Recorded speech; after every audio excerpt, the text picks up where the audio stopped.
त्यांचे सर्व मालक प्रतिनिधी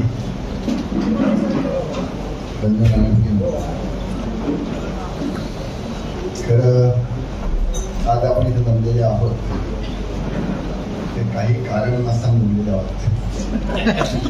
मला काही तुम्हाला असं एक सहजगत्या गप्पा माराय तुमच्या बरोबर म्हणजे आपण बऱ्याच वेळा भेटतो पण फॉर्मल भेटतो, पण आज आपण अगदी सहजगत्या तुमच्याशी मनातले जे काय असेल ते बोलावं, तुमच्या मनात असं काहीतरी ऐकावं.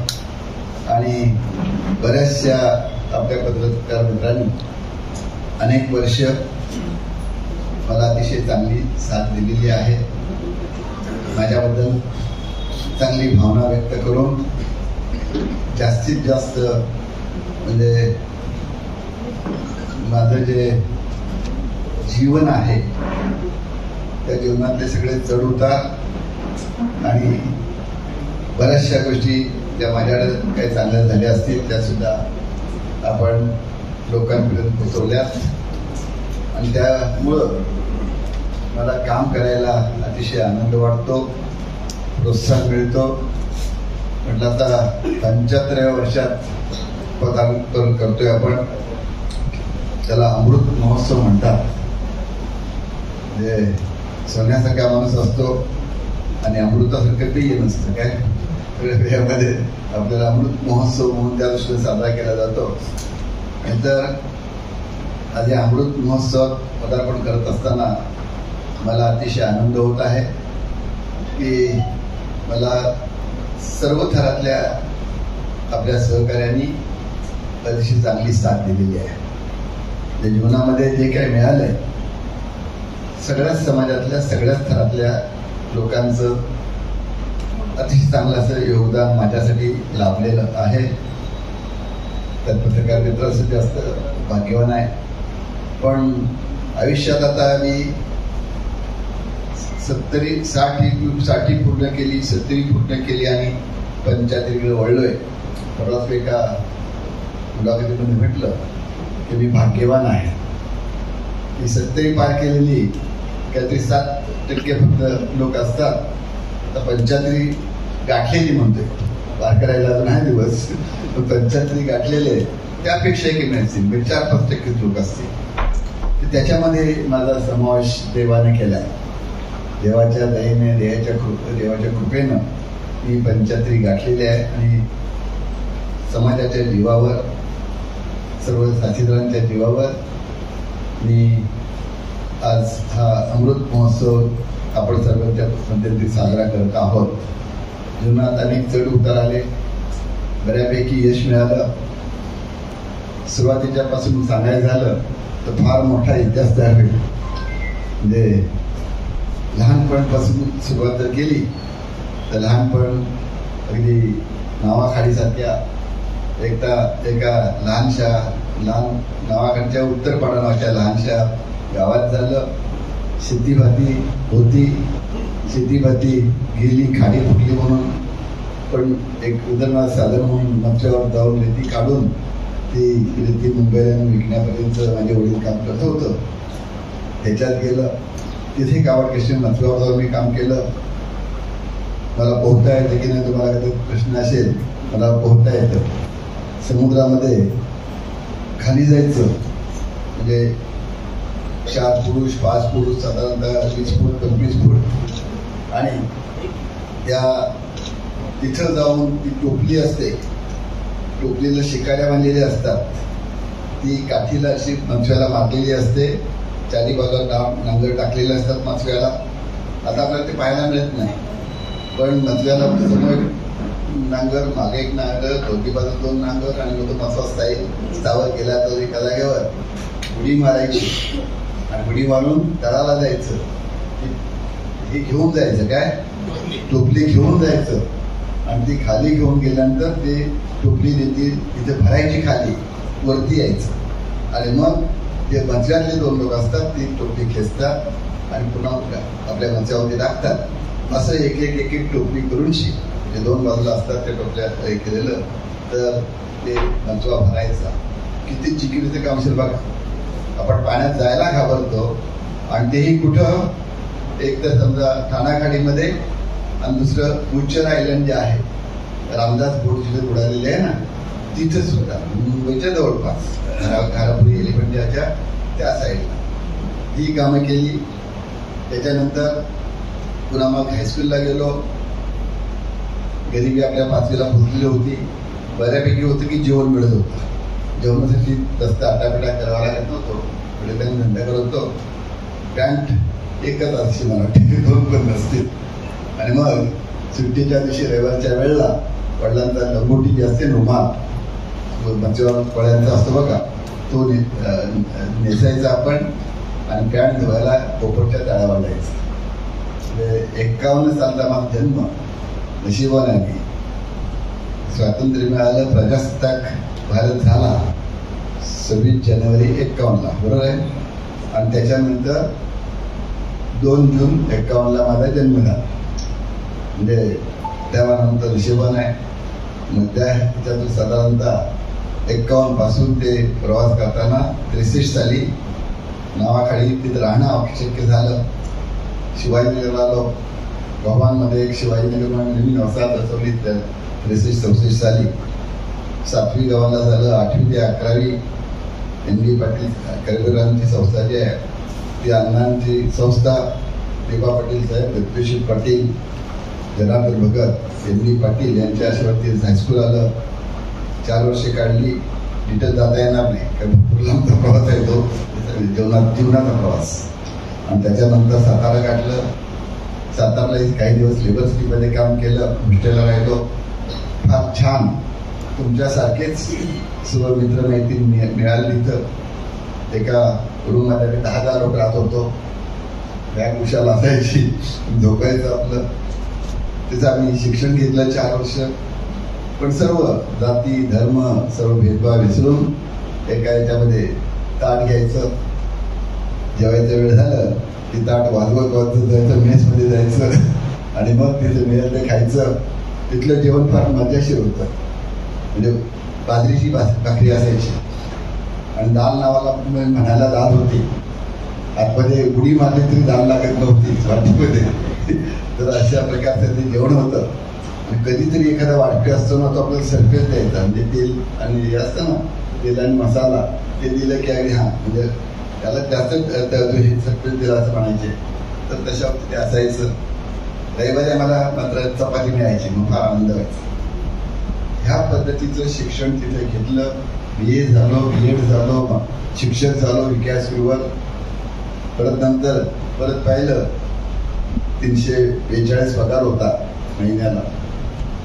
पण त्याच्यानंतर मग वाशीला गेलो, तिथे 442 झाला. 100 रुपये वाढले. वाशी न्यू बॉम्बे. ज्यावेळी वाशीला गेलो 74 तर त्या 74 वाशीला गेल्यावर तिथं खरं म्हणजे वाशी नगर नव्हतंच झालेलं. त्या बिल्डिंग अशा एकावर एक हे ठेवून करायला चाललं होतं. काही बिल्डिंग झाल्या होत्या. त्याच्यामध्ये E40 मला शिल्पकडून फ्लॅट मिळाला. माचीस आणायला सुद्धा मला वाशी गावात जायला लागायचं. म्हणजे आज वाशी नगर फार मोठं आहे. इतकं मोठं वाशी नाही. सेक्टर 1, 2, 3, 4 भरपूर झालं. मी ज्या सेक्टरला राहतो तो सेक्टर 1 अशी इंडिया पण करतो ना, तिथे सेक्टर 1 E40 राहायला लागलो. आणि पिठाची चक्की वाशीला, माचीस आणायला वाशीला. म्हणजे दुकान बिकान काही नव्हतं. असेच एक 4-6 बिल्डिंग त्या झाल्या होत्या. तिथं तुमच्यासारखाच एक पत्रकार मित्र जसे आहेत तसं मलाही त्यावेळेला मस्त वाटायचं काही लिखाण करायला वगैरे. आता स्पेशल सब्जेक्ट होता तो मराठी. याचा विषय होता मराठी. तर तुम्ही छान बातम्या लिहिता ना, तसं मी पण आपलं तेव्हा काहीतरी थोडं बहुत लिखाण करत होतो. आणि त्यावेळेला सातारला असताना कॉलेजमध्ये शिवविजय नावाचा अंकन घ्यायचा. त्यामध्ये मी म्हणजे एक लेख लिहिला प्रवासवर्णन. प्रतापगडच्या वाटेवर इथून जाताना मी आपल्या याच्याकडनं कोल्हापूरकडनं जायचो. मस्त लांबून प्रतापगड दिसायचा. प्रतापगडच्या वाटेवर प्रवासवर्णन. हे बघा, मला पण काय थोडं लिखाण येत होतं त्यावेळेला. तुम्ही चांगले लिहिता. तर त्या दृष्टीने तिथे एक तो प्रवासवर्णन लिहिलं. कॉलेजला गेलो. नंतर वडिलांची थोडी मनी ऑर्डर यायला लागली. त्या काळात मनी ऑर्डर होते. म्हणजे मला वडिलांच्याकडनं 20-25 रुपये यायचे. रुपये, हजार नाही, रुपये यायचे. काकाकडनं 10-15 रुपये यायचे. पण माझ्या खिशात 4 आणे असायचे. 4 आण्याची भजी मिळायची, 10 पैशाचा चहा मिळायचा. कॅन्टीनमध्ये गेलो, माझी मनी ऑर्डर आली की आम्ही आमच्या मित्रांना पार्टी देत होतो चहाची आणि भजीची. म्हणजे त्याशिवाय हे लहानपणाचं जीवन पाहायला गेलं तसं. मग त्यावेळेला माझ्या खिशात पैसे आले की मी असं चपून मोकळा व्हायचो. मग मी ललित लेख लिहिला. त्या ललित लेखाचं नाव होतं भीड भिकेची बहीण. आपण भीड ठेवतो ना, ती भीड ही भिकेची बहीण. अशा प्रकारे थोडंसं तुमच्यासारखंच मला वेळ होतं. पण ते काय झालं, शिक्षक होतो तिथपर्यंत उदमलं. पण त्याच्यानंतर मात्र मला उद्योगात जायची संधी मिळाली. नावाखाली तर चिखलाचा बांध बांधत त्या सुरुवात झाली. मग सिडकोला इकडे फार विरोध होता. त्या सिडकोच्या विरोधामुळे लोकांनी गावात येऊ द्यायचं नाही. कारण दीपा पाटील साहेबांनी जमीन बचाव समिती काढली होती. नंतर त्या जमीन बचाव समितीचं पुनर्वसन समिती रूपांतर झालं. पुनर्वसन करायचं ही पुनर्वसन समिती. पण पूर्वी त्याच्यामध्ये होतं जमीन बचाव, द्यायचीच नाही जमीन, वाचवायची आपली, असं आहे ते. तर त्या दृष्टीने मला सांगितलं तुमच्या गावात आले. आम्हालाही गाडीचा बंधारामध्ये सवय होती, अनुभव होता. त्याच्यामुळे मी गेलो. 10,000 रुपयाचं काम घेतलं. 10,000 रुपयाचं कॉस्टिंग आणि जेल मटेरियल एक काम तसंच दिलं.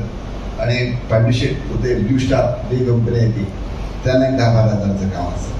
म्हणजे मी पहिले 3 कॉन्ट्रॅक्टर पनवेल उरण तालुक्यात त्या भागामध्ये 10,000 काम घेतलं. आई वडिलांचे दागिने घेतले, गंठण, बोरमा, गळ्यातली चेन वगैरे, अंगठ्या, रतनचेट बाकी आपले पनवेला पहिली इथे गहाण ठेवले. 5,000 रुपये मिळाले आणि उद्योगात पडले. आई वडिलांचं झालं, आता उद्योगात टाकायचं की नाही, जायचं की नाही, सरकारी नोकरी कशी सोडायची. आपल्या प्रत्येकाच्या मराठी माणसाच्या घरामध्ये हा प्रश्न येतोच. सरकारी नोकरीसाठी उद्योगात पुढे जातोच, नाही झाला तर मरशील. पण त्यावेळेला मला एक चांगलं साथ मिळाली. माझ्या आईच्या अंगामध्ये देवी यायच्या, बाया म्हणतात त्याला, बाया यायच्या, देवी यायच्या. आणि त्याप्रमाणे आईच्या अंगात बाया आल्या, देवी आली. आम्ही कौल लावला की नोकरी सोडून धंद्यात जायचं का काय करायचं. मला कौल मिळाला. बघा, देवसिद्ध आपल्या पाठीशी, देवी आपल्या पाठीशी असतो. कौल मिळाला आणि मग मी नोकरी सोडली आणि उद्योगात गेलो. म्हणजे अशा प्रकारे एक उद्योगात जाताना सुद्धा धाबूळ होतीच. मग ते 10,000चं काम केलं, मग 20,000चं काम केलं, मग 53,000चं काम केलं. अशी थोडी प्रगती करत जाऊन आता मी कोट्यवधी रुपयाची कामं घ्यायला लागलो. उद्योजक म्हणून आता, पण त्याला बरीच वर्ष झाली. म्हणजे 1976ला मी पहिलं काम घेतलं. 1976 पासून ते म्हणजे 2021 पर्यंत मी काम बघत होतो. 98ला मी मध्यंतरी खासदार झालो. पण 21 नंतर मी आपलं माझं वस्त्र मुलांच्या जबाबदारीमध्ये टाकून मोकळे झालो. आणि त्याचा तुम्ही बघा, आता मी सध्या उद्योगधंद्यामध्ये फक्त मार्गदर्शन करायचं काम करतो. प्रत्यक्ष टेंडर भरणं, कामावर जाणं ते मी काही करत नाही आहे. आता 2-3 मुलं आपली जी आहेत, प्रशांत ठाकूर, परेश ठाकूर माझी मुलं, तर ती त्यात थोडं बहुत लक्ष घालतात. प्रशांत ठाकूरकडे 10% वेळ देत असेल, 90% त्याचा वेळ हा राजकारणात जातो. परेश तोडते येतो. आता माझं कुठलं ध्येय आहे, त्याला जरा उद्योगात टाकायचं. याच्याकडनं अमुक ठाकूरला जरा पुढं उद्योगात आणायचं. अमुक ठाकूर माझा प्रशांतचा मुलगा नातू, परेशचा मुलगा आणखी दुसरा आहे, तो आदेश तो येतो मोठा झाला, 22 पूर्ण होईल. लंडनला जाऊन म्हणजे BCom पदवी घेऊन आलाय. तर त्यामुळे थोडं म्हणतात त्याला अकाउंट बघू द्या जरा, तो धंद्याचं बघतोय जरासा. म्हणजे अशा पद्धतीनं उद्योगात रमलो. अचानक संधी आली, लोकांनी सांगितलं नाही तुम्ही खासदारकी उभे राहा. खरं खासदारकी उभं राहायचं म्हणजे सरपंच नव्हतो झालो, ग्रामपंचायत सदस्य नाही, नगरपालिकेत नाही, कुठं नाही. आणि 1989 साली दीपा पाटील साहेब आपले आमच्या सगळ्याचे नेते, तुमचे नेते, ते 89ला खासदारकीला हारले, निवडणूक हारले. 89ला दुसरी निवडणूक 91ला परत लागली. पुन्हा आमचे विरोधी पक्ष नेते असलेले दत्ता पाटील ते उभे राहिले, तेही हारले.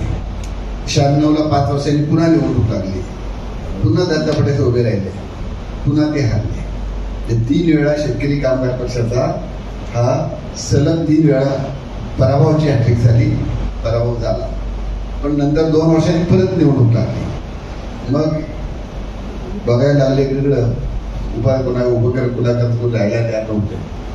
खरं तर त्यावेळेला विवेक पाटील इकडे आमदार होते, 2 वेळा झाले मला वाटते, 95 झाले आमदार ते, म्हणजे पहिलीच राहिले नसेल.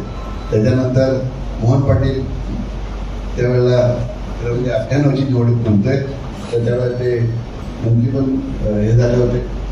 आणि त्याच्यानंतर कोणी मीनाक्षी पाटील मंत्री होत्या, पण कोणी खासदारकीला उभं राहत नव्हतं. आणि रामशेठ मला शेठ बोललो होतो, मला त्यापूर्वी शेठ झालं होतं, सुरुवातीचा राम ठाकूर बोलतो पर्यंत शेठ झालं होतं.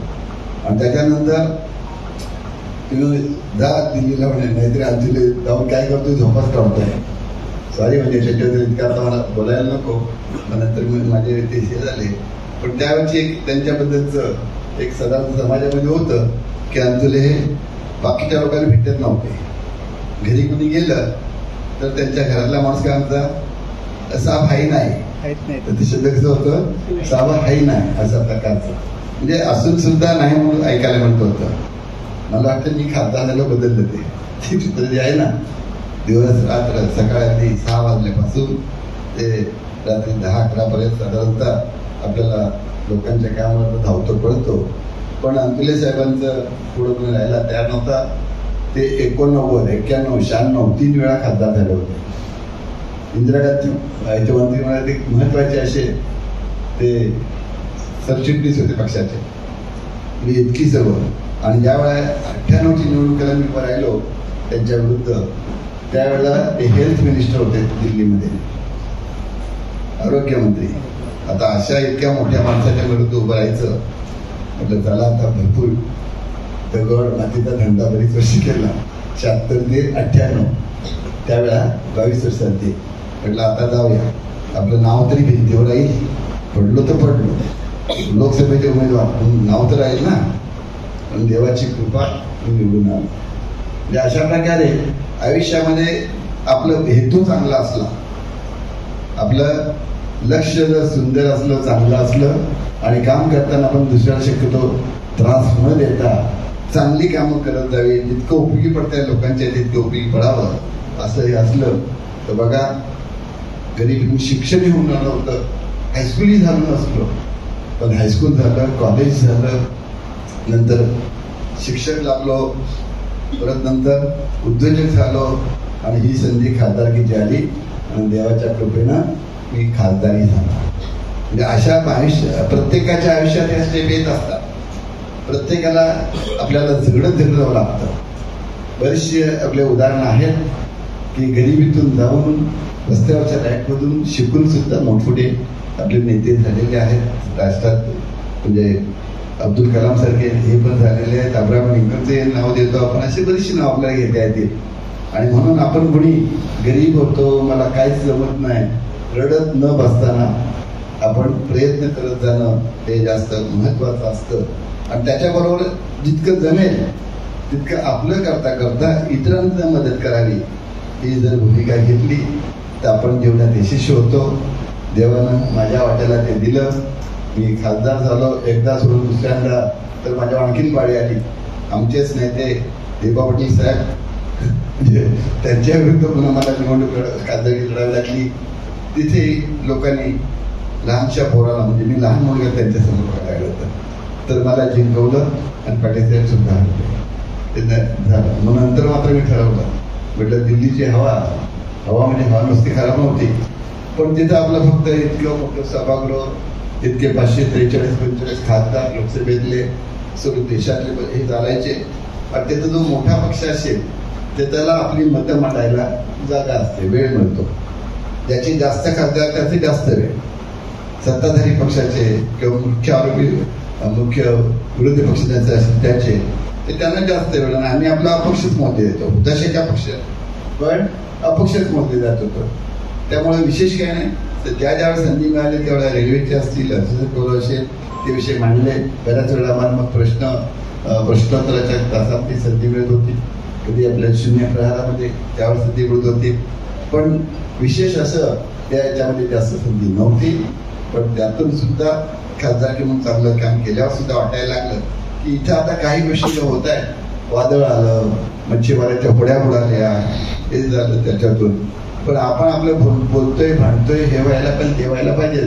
पण त्याचं एका खासदारचं चालत नाही, 2-4 पण नाही चालत. त्याचं ज्यांचे 10-20 खासदार आहेत ते त्यांना जरा थोडंसं चांगलं हे असतं. आणि आमचा पक्ष तर शेतकरी कामगार पक्ष, एक खासदार. म्हटलं आता हे काही करण्यापेक्षा आपल्याला शाळा कॉलेजकडे पण लक्ष देऊया. तर तोपर्यंत थोडीशी मी शाळा कॉलेज सुरू केलं होते. आता शिक्षण क्षेत्रामध्ये मला दैनंदिन काम केले. आपल्याला कल्पना आहे ते शिक्षण संस्थेत भरपूर काम केलं. मला आनंद आहे की आपण काम केल्यानंतर हे मोठे मोठे लोक जे आहेत ते सुद्धा आपल्याला शाबासकी देतात. सगळ्यांनीच मला शाबासकी दिली. बरं झालं ते लोक देताना. आता माझं एक पुस्तक आहे, तुम्ही वाचलं असेल, नसेल वाचले, तुम्ही हातात नसेल आले तर अजून तुम्ही घेऊ शकता. त्याच्यामध्ये अगदी गडकरी साहेब, शरद पवार साहेब, म्हणजे सर्वांच्या, अंतुले साहेबांची सुद्धा आपली ऐकबैक आहे, विलासरावांची चांगले, म्हणजे अशा सर्व पक्षातल्या लोकांनी सुद्धा आपल्यावरती चांगले असे रिमार्क दिलेत. म्हणून ती शाबासकीची थाप दिलेली आहे. आपल्या वागण्याची, बोलण्याची, कामाचं त्यांनी कौतुक केलं. आणि त्याच्यामुळं मला जीवनात खऱ्या अर्थानं मी भाग्यवान आहे, यशस्वी झालो असं मला वाटतं. म्हणजे त्या मनानं बघायला गेलो, यशस्वी झालो की नाही मला माहित नाही, पण मला तरी वाटते, कॉन्फिडन्स आहे की जे काही आयुष्यात करायचं होतं, काय करायचं होतं. ज्यावेळेला मी शाळा कॉलेज शिकलो, मी BA झालो, BEd झालो. आणि मग मला काय वाटलं होतं, आपला पनवेल तालुका आहे, आता तालुक्यामध्ये मेन नेते कोण, देवा पाटील साहेब, दुसरे कोण दत्तू शेठ आणि आपल्या भगत साहेब, तिसरे कोण तिकडं वाजेकर शेठ. म्हटलं आपल्या तालुक्यात आपण या 3-4 बरोबरती संधी मिळाली पाहिजे. तालुक्यातला 3रा-4था नंबर असावा ही आपली फार अपेक्षा. आपली म्हणजे मोठी काही अपेक्षा नव्हतीच आपली, पण खासदार म्हणजे अख्ख्या जिल्ह्यातला 1 नंबर होणे. आपण सर्व जनतेतून निवडून आलेला तो खासदार असतो ना, म्हणजे प्रथम नागरिक त्याला म्हणता येईल. असं नंतर ती संधी मिळाली आपल्याला, एकदा सोडून 2दा मिळाली. आणि त्याच्यानंतर मग असंच काम करता करता प्रत्येकाची शाबासकीची थाप आपल्या पाठीवर पडायला लागली. आणि त्याच्यातून आणखी रूटमुळे गेला. आणि त्याच्यामुळं लोकसभेतून निवृत्त झालो, राजकारणातून निवडणुकीच्या राजकारणातून निवृत्त झालो. पण बाकी कामामध्ये मात्र शिक्षण क्षेत्रामध्ये, विशेष करून समाज सेवा शिक्षणामध्ये आपले हे काम अविरत चालू ठेवलं. आणि जीवनाच्या शेवटच्या क्षणापर्यंत ते चालू मी ठेवणार आहे. तर त्याचाच मला आनंद मिळतो. म्हणजे कामामध्ये असलो की मला ताण भूक हरवली म्हणतो ना, तसं ताण भूक हरवली जाते. काही अजिबात कसली आठवण येत नाही. आणि त्याच्यामध्ये मग कधी वेळ गेला हेही समजत नाही. हे मलाच नाही, सर्वांच असं असतं. पण कामामध्ये इंटरेस्ट घेतलं तसं असतं. त्याच्यामुळे आपण कामामध्ये इंटरेस्ट घेतलं तसं मिळतं. मला ते समाधान मिळत आहे. म्हणजे अशा प्रकारे आज सुद्धा 75 मी गाठली. आता 75 पुढं काय प्रवास आहे ते देवालाच माहीत. पुढं आहे नाही, कुठं थांबते गाडी, अचानक थांबते. खरं तर अचानक थांबलेलीच बरं वाटेल. ते कुठे अंतराळात पडून राहण्यापेक्षा ते अचानक पुढे गाडी थांबली तर उलट त्याला फार चांगलं असतं. हसत खेळत जाणं, काय वरती सुद्धा देवाकडे जातो हसत खेळत जाणं. तर अशा प्रकारे कधी सांगता येत नाही. पण तोपर्यंत जमेल तितकं आपण काम करत जायचं. लोकांच्या करता समाजाकरता करायचं. आणि कशा प्रकारचं काम काय आहे त्याचं जजमेंट तुम्हीच देऊ शकता. खरं तर पत्रकार जे आहेत आमच्या जीवनामध्ये प्रत्येकाला वाटतं मी चांगलं काम करतोय, मी फार चांगला आहे असं. पण शेवटी तो कसा आहे, काय आहे ते समाजाने ठरवायचं असतं. आणि समाजामधला तुमचा पत्रकारांचा जो वर्ग आहे तो वर्ग खऱ्या अर्थानं अनेक वेळा विविध ठिकाणी विविध बाजूनं बघत असतो, ठरवत असतो. तर त्याच्यामुळं आयुष्यात मला वाटतंय अजूनही तितकं जमेल तितकं काम करावं. तुमच्या सगळी ती साथ मिळालेली आहे, त्या साथमुळं अजूनही आता मी आयुष्यात एक झालं माझं स्वतःचं आयुष्य. त्यानंतर आता म्हणजे घरगुती बघायला गेला तर तेही समाधान मिळालं. म्हणजे एक तर मुलं मोठी झाली, उच्च पदावर गेली, उद्योगात पण रमली, म्हणजे ते समाधान आहे. पुन्हा आणखीन आमचे दोन्ही मुलांची मुलं, प्रशांतची 2 मुलं, परेशची 2 मुलं, ती आता ग्रॅज्युएट एक जण झालं, दुसरे कॉलेज आता इंजिनिअरिंग कॉलेजला, परेशचं पण सुद्धा एक दुबईला आता त्याचं झालं, आता लंडनला जातोय. म्हणजे एकंदरीत फॅमिली लाईफ सुद्धा आपल्याला चांगली मिळालं, सामाजिक कामामध्ये चांगली संधी मिळाली, त्यात समाधान लाभेल अशा प्रकारचं काम केलं. फॅमिली लाईफमध्ये सुद्धा अतिशय चांगल्या अर्थीनं दोन्ही सुनबाया आणि दोन्ही म्हणजे मुलं आणि त्यांची आता 2-4 नातवंड यांच्यामध्ये मी आता रमून जातो. फक्त वेळेमध्ये त्यांना माहिती, त्यांना बरोबर घेऊन जाणं, बाहेर फिरायला जाणं किंवा मार्केटिंगला जाणं वगैरे हा वेळ मिळत नाही.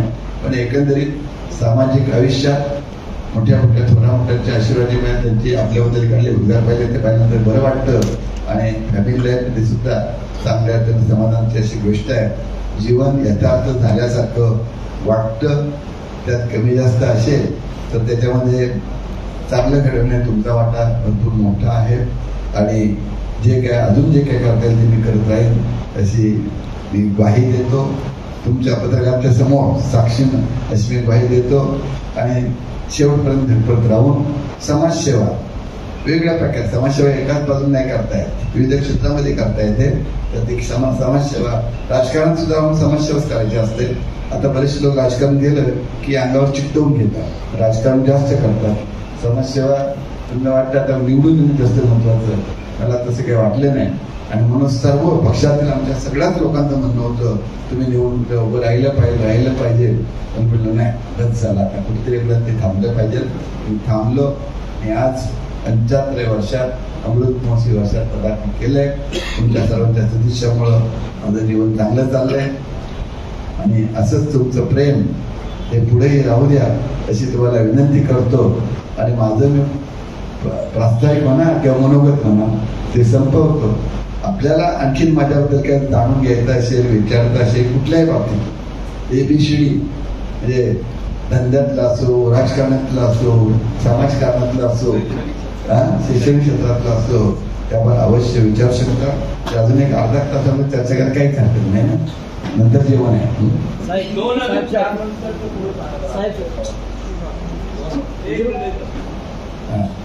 2004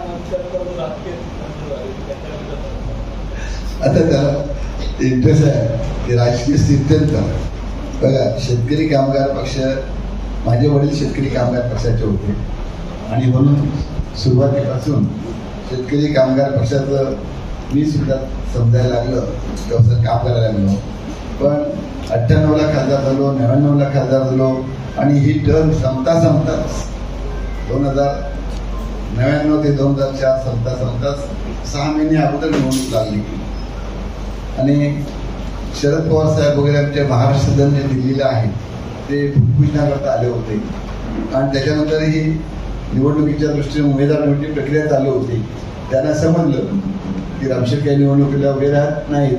मला त्यांनी रामशेठ का उभे राहत नाही तुम्ही, तर नाही आपलं बस झालं मला. त्या ह्या वेळेला 2000 मी निवृत्ती घेतली. त्याच्यानंतर मी सक्रिय असे निवडणुकीची राजकारणात उतरलोच नाही.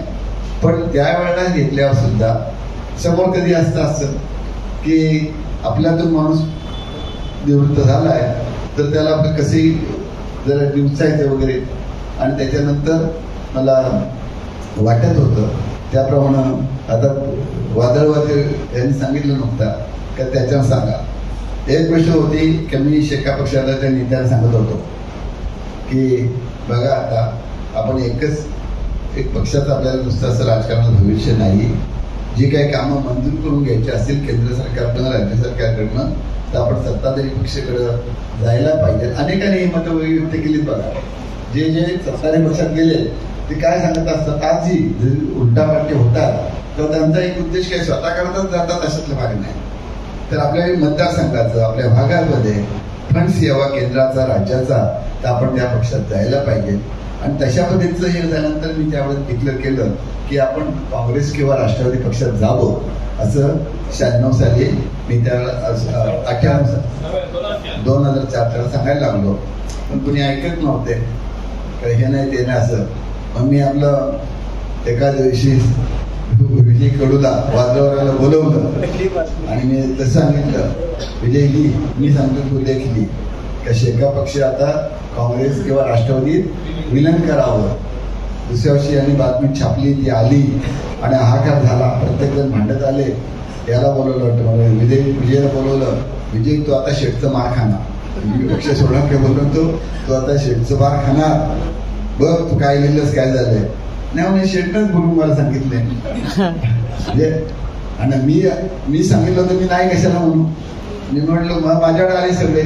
जयंत म्हात्रे स्वतः 27 नगरसेवक घेऊन आला. शेका पक्षाचे आमचे 27 नगरसेवक होते. जयंत म्हात्रे नगराध्यक्ष होते, त्याच्यामुळं ते सगळे नगरसेवक घेऊन आला. विवेक पाटील, दत्तू शेठ तेही आले. त्यांनी सांगितलं, म्हटलं नाही आता मला एक उद्देश आहे की आपल्याला काय वाटत नाही की शेका पक्षातून राजकारण चालू ठेवा म्हणून, तर मी गप्प बसतो. पण गप्प बसायच्या ऐवजी थोडं आमची चर्चा झाली. मार्केटला 2-3 मिटिंग झाल्या, माझ्या घरी झाल्या आणि मग शेवटी एक मिटिंग घेतली मार्केटला. दत्तू शेठ, विवेक पाटील सगळेच होते आणि तिथं मग मी म्हटलं नाही आता मला नाही बाबा शेका पक्षात राजकारण करावं असं वाटत नाही आहे, तर माझा विचार करेन.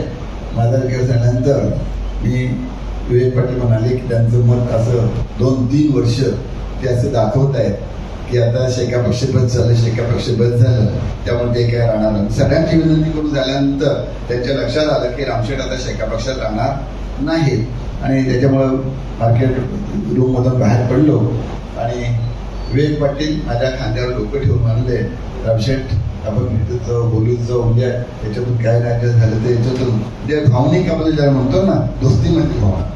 त्यावेळेला मी, विवेक पाटील, जयंत म्हात्रे आणि चंद्रशेठ असे 4 खास जीवाभावाचे मित्र होतो. म्हणजे कुठेही साधारणतः प्रत्येक गोष्टीमध्ये 4 लोक होतो. तर मी आपला तिथून बाहेर पडलो आणि त्यावेळेला तिथून बाहेर आलो. पण दुसऱ्या दिवशी ताबडतोब चर्चा सुरू झाली माझ्या विरुद्ध. म्हटलं 2 दिवस 3 दिवस गेल्यानंतर आणखी जास्त चांगल्या लागली चर्चा. पण मी त्यावेळेला त्यांना सांगितलं पक्षाचं काय, आपल्या ऑफिसचं काय करायचं. तर ऑफिस मी घेतलेलं आहे, माझं ऑफिस आहे, पण शेका पक्षाचं ऑफिस आहे त्यात मी सोडून दिलं, हे तुम्हाला देऊन टाकलं. त्यावेळेला असं नाही काय केलंय त्यांनी विचारलं आता तुम्ही कर्नाला बँक आहे, आणखी कर्नाला स्पोर्ट्स कॉम्प्लेक्स आहे, मग त्याचं आता Karnala bank, Karnala sports complex त्याचं काय म्हटलं ते तुम्ही बघताय, तुम्ही बघा. त्याच्यात ते बघत होते. JBC संस्था, ज्ञानाभूषण संस्था ती स्थापन घेतली, ते तुम्ही बघताय, तुम्ही बघा. या पद्धतीने आमची वाटणी अगदी घरगुती, म्हणजे वाटणी असते ना आपल्या वडील प्रॉपर्टीची, ती प्रॉपर्टीची वाटणी केल्यासारखं झालं. म्हणजे तुम्ही रेल्वे येतात किंवा काय शिडी करताना मग कर्नाला स्पोर्ट्स त्यांनी बघावं, कर्नाला बँक त्यांनी बघावं आणि ज्ञानाभूषण संस्था ती मी पाहावं, अशा प्रकारचं ठरवून अगदी वाटणी करून बाहेर पडलो. त्यानंतर मी थांबलो, पण बाकीचे लोक पुढे झोपतात. मी त्यावेळेला सांगितलं की तुमचं काँग्रेस पक्ष राष्ट्रवाद जावं. काँग्रेसची नेते सुरू झाली. रामशेठ कुठं राष्ट्रवाद जाते, आमच्या काँग्रेसकडे या. राष्ट्रवादी म्हणाला कुठं काँग्रेसकडे जाते, आमच्याकडे या. आता शरद पवार सारखे आमची त्यांचे सगळे नेते मंडळी होती राष्ट्रवादीचे. दिल्लीमध्ये माझी जर त्यांची जास्त चांगली चालत होती, पण इकडे पद्मनाभ कदम साहेब, विलासराव देशमुख साहेब वगैरे सर्वांची चांगलंच होत माझं. विलासरावांचा माणूस आला आणि कपिल पाटील आमदार आता आहेत ना ते शिक्षक आमदार, आणि त्याच्यानंतर दुसरे दशरथ पाटील जे आले म्हणजे आहेत ना ते आले घरी. रामशेठ आता सरळ या ना, राष्ट्रवादीचं म्हणजे उलटं खायचं म्हणतात ते. राष्ट्रवादी म्हणजे पुन्हा शेवटी काँग्रेसचाच भाग ना साधारणतः. सर्वच या पतंगावंता पुण्याला सगळ्यांच झाले. तटकऱ्यांचं आलं, रवी पाटलांचं आलं, अंतुलित ते त्याचं आलं आणि मग आम्ही काँग्रेसमध्ये प्रवेश केला. विलासराव आले, प्रभाताई आले. मला मान सन्मान काँग्रेस दिला आणि ओबीसी महाराष्ट्राचा ओबीसीचा चेअरमन त्यांनी बनवला. महाराष्ट्राचा म्हणजे ओबीसी समाज हा आपल्या महाराष्ट्रामध्ये सगळ्यात मोठा समाज आहे आणि त्याच्यातून त्यांचा पक्ष मला समाज बनलं. काँग्रेस पक्षामध्ये त्यांनी सहखजिनदार, पतंगराव कदम खजिनदार आणि मला सहखजिनदार तिथे बनवलं. पक्षाच्या सगळ्या लोकांचं आपल्याला मान सन्मान मिळाला. पण शेवटचं काय झालं मला आता 2004चं सांगितलं ना, आता पुढे पण आम्हाला सांगावं लागेल. काँग्रेस 14 10 वर्ष मी काँग्रेसमध्ये राहिलो, चांगलं मान दिलं, सन्मान दिलं. नगराध्यक्ष प्रशांत झाला 2006ला. 4ला आम्ही हे केल्यानंतर मग निवडणूक लागली. आता काँग्रेस राष्ट्रवादी युती झाली. कुणाला उभं करायचं नगराशाला? कुणी म्हणजे येत नाही. म्हणजे रामशेठात तुम्हालाच तरी करावं लागेल उमेदवार काहीतरी. मग प्रशांत तयार नव्हता. नको मला राजकारण असं वगैरे धंदाच बघतो. पण म्हणलं नाही, आता तू नाही राहिला असं लोक म्हणतील की यांनी काहीतरी जाणीवपूर्वक काहीतरी केलं असायच्या प्रकारचं. आणि मग त्याला 2006ला उभा केला. तो निवडून आला. जास्त नगरसेवक निवडून आले. सुरुवातीला जयंत म्हात्रे हे ऑल ओव्हर पूर्ण शहरातून झालेल्या मतदान निवडून आलेलं होतं. नंतर ज्यावेळेला निवडणूक झाली 2007ची नगरपालिकेची, ती नगरसेवक वाईज झाली. नगराध्यक्ष त्यावेळेला सर्वातून नेगेटिव्ह होतं. आणि 33 नंबर वार्डात जयंत म्हात्रे पण राहतो आणि मी पण राहतो. मग जयंत म्हात्रे विरुद्ध प्रशांत ठाकूर अशी लढाई झाली. आणि प्रशांत ठाकूर पण चांगल्या मताने निवडून आले. प्रशांत निवडून आल्यानंतर ताबडतोब त्याला नगराध्यक्ष बनवून आलं. जे काँग्रेसने त्याने चांगली साथ दिली. आणि विलासरावांचं माझं एकदम चांगलंच होतं. आणि विलासरावांनी मग ज्यावेळी मी सांगितलं टोल नाक्याच्या वेळेला, त्यावेळेला नाही ब्रिजचा विषय तापला नव्हता. ब्रिजचा नंतर झाला. यावेळेला टोल नाका जो खासदारचा टोल नाका जो आहे, त्याच्या टोल नाकावर टोल लागत होतं. आपण एक हे सुरू केलं की आम्हाला काँग्रेसमध्ये मी आहे, सर्व काँग्रेसच्या नेत्यांनी सांगितलं पृथ्वीराज चव्हाणांना की जरा रामशेठ म्हणतात ते करा. जर निवडणुकीचं वाढत होतं आणि त्या वाऱ्यामध्ये सर्वांचं म्हणणं होतं की काँग्रेस सत्तेवर येईल नाही. पण त्या दृष्टीनं पनवेलची सीट ही रामशेठ प्रशांत ठाकूर जर असतील ते 100% येईल. आणि मी त्यावेळेला जाहीर केलं की जर 1 महिन्यात हा प्रश्न सुटला नाही तर मला पक्ष सोडावा लागेल. त्यासाठी टोल नाक्यावर एक आंदोलन केलं. टोल नाक्यावर तिथं आम्ही आंदोलन सुरू केलं. DCP आले, पोलीस आले. मला त्यांनी साहेब सरांना आता भरपूर झालं ते आता तुम्हाला लाईन गाड्यांची लाईन ही पुलापर्यंत गेली. म्हटलं पुलांपर्यंत नाही, ही लाईन जी आहे ना ही वर्षापर्यंत जायला पाहिजे आहे. तरी मला काय हरकत नाही, पण आम्ही इथून आता आम्हाला टोल नॉकरी जाणार नाही. मग आपल्या पृथ्वीराज चव्हाणच्याकडनं फोन आला. त्यांनी इथून फोन केला की उद्या सकाळी आपल्या सह्याद्रीवरती या बोलणी करायला. आणि मग आम्ही त्यावेळेस स्थगित केलं. त्यातून इकडं आलो. 1 महिन्याची मुदत दिली होती. 1 महिन्यात होते नव्हते. आपले बाळासाहेब थोरात पनवेलला आले होते. भूमिपूजन होतं. ते तहसीलदार ऑफिस वगैरे आहे ना, मी आपल्या पोलीस स्टेशनच्या जवळची बिल्डिंग आहे तिचं. तर त्यावेळेस आले होते. त्यांनी मिटिंग घेतली. सांगितलं रामशेठ तुम्हाला काँग्रेस सोडायची पाळी आम्ही तुमच्यावर येऊन देणार नाही. म्हटलं ठीक आहे, माझे काही तसं घ्यायच्यातून नाही. पण शेवटी ते काही झालं नाही. आचारसंहिता लागली. मग आम्ही जाऊन सभापतींकडे डायरेक्ट राजीनामा प्रशांत ठाकूरचा. आणि 2009ला काँग्रेसमधून प्रश्न आमदार झाला. तर तोही प्रश्न मिटला. 2014ला ताबडतोब फडणवीस साहेबांकडे गेलो. विनोद तावडे होते आणि मुनगंटीवार होते. त्यांनी ह्याच्यात होते कुठं आपल्या रंगशातामध्ये. आम्ही भेटायला तिथे गेलो बांद्राच्या निशाताला. आणि फडणवीस साहेबांनी त्यांना जवळ घेतलं. प्रशांत तुझी जागा इथं आहे, तू तिकडं कुठं होतास. आणि त्यांनी घेतलं. प्रशांतला भाजपमधून तिकीट दिलं.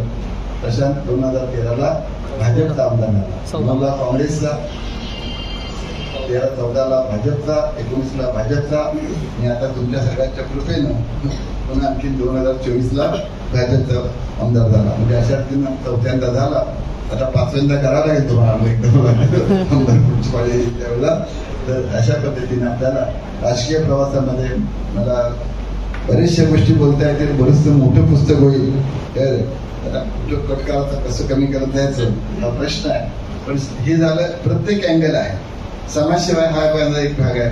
शाळा कॉलेज वेगळं आहे. एक मनाला समाधान आहे की मी हे काम करत असताना समाजकारणात खेळाच्या करता, तरुणांच्या करता काय असेल ते खेळ असतील, ज्येष्ठांकरता देऊळ वगैरे असतील, काय समारंभ असतील ते करता येतो.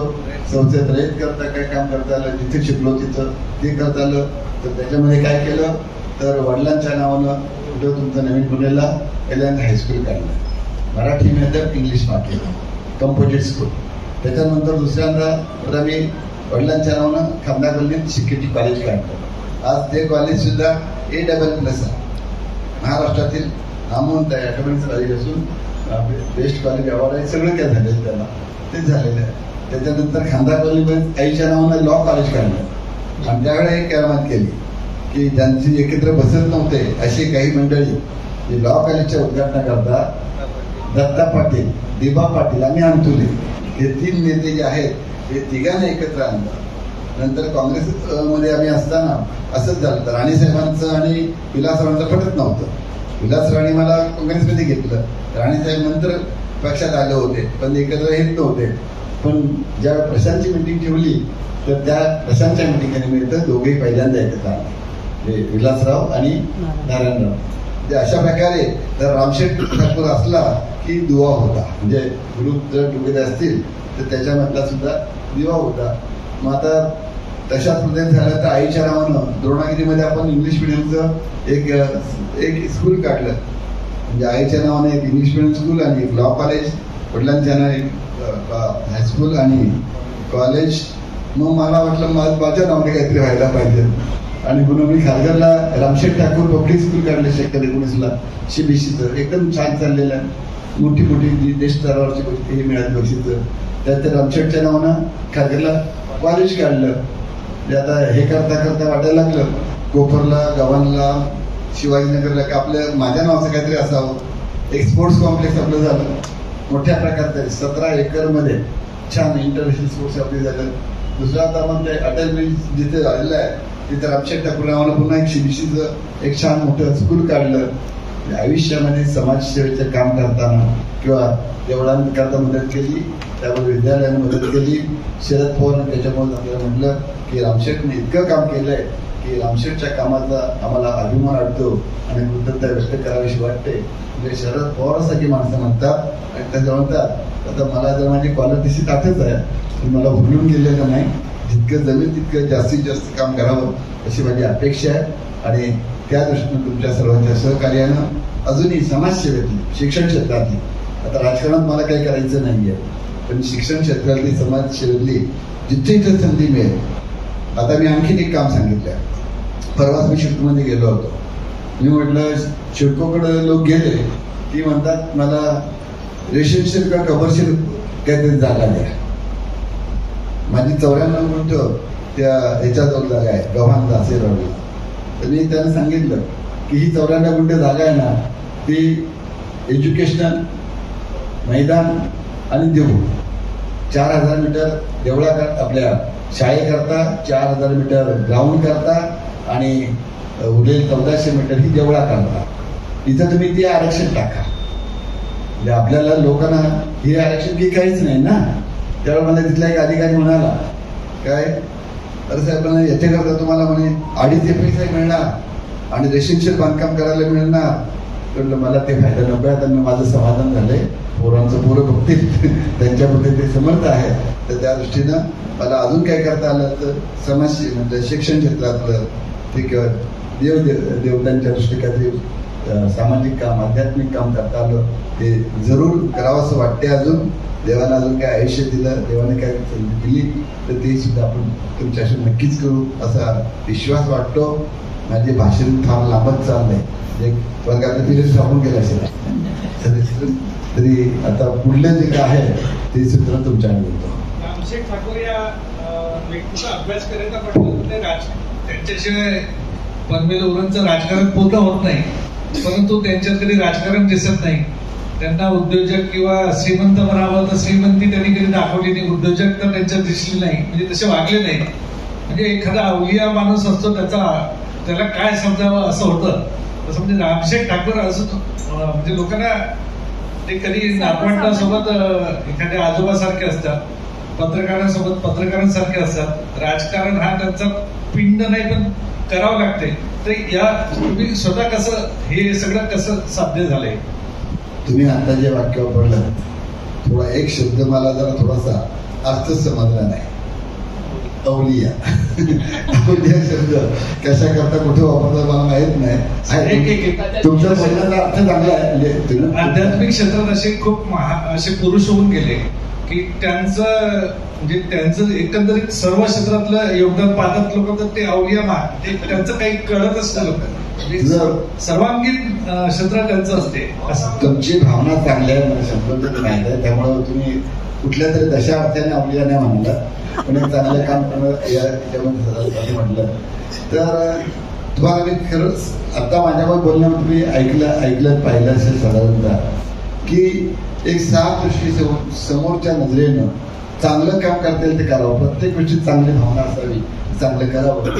आता ह्या भावनेने गेल्यानंतर जे तुम्ही काम कराल त्याला समाज पाठिंबा देतो. म्हणजे समाजसेवेतला असो, राजकारणातला असो किंवा कसलं, समाज कुणाच्या मागे जातो की चांगलं काम झालं नाही, हा माणूस चांगला आहे. आता खरं तर मी छोटासा माणूस होता, कुठंच नव्हतो, आणि अंतरी समोर उभं राहिलो तर त्याला तेच वाटलं ह्याच्याकडे काहीच नाही, आणि हा जेवढ्याला मदत करतोय, हा खेळाकरता मुलांना मदत करतोय, हा ज्येष्ठांकरता करतोय, शाळांना मदत करतोय, मग हा खासदार जर झाला तर हा पैसे खाणार नाही. मूळ भावना काय, पैसे खाणार नाही. आणि मला तुमचं सर्वांत पत्रकारांचं मत असेल की मी कुठल्या कामात कशात पैसे खाल्ले असं तुम्हाला दिसला असेल तर मला सांगा. माझ्याकडे ते अजिबात 1% झालेलं नाही. कळत तुम्हाला वाटलं असेल झालं तर तेही मला सांगा. त्या म्हणण्यात तर लोकांची भावना काय असते की निरपेक्षपणानं काम करणारा माणूस असला पाहिजे.